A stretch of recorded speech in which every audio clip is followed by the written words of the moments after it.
It was better for them to die as they did. Returning to the castle without her would have incited the king's ire.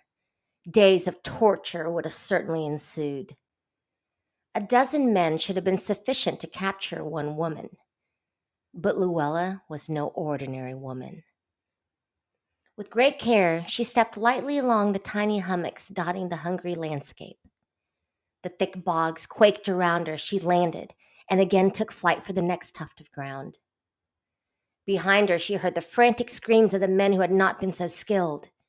She found a small bush and took refuge behind it, watching, waiting.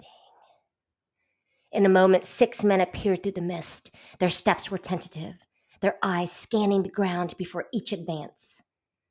Luella fired an arrow. It found its mark in the center of the leading man's chest. He fell silent, sideways into the waiting quicksand, and vanished. The remaining men panicked, scattering in all directions, but their flight was short-lived. Their progress cut off as their thighs, hips, and torsos were consumed in the thick bog.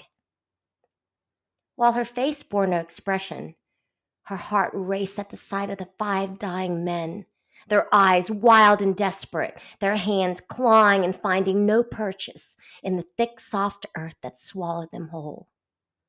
Stifled screams marked their end.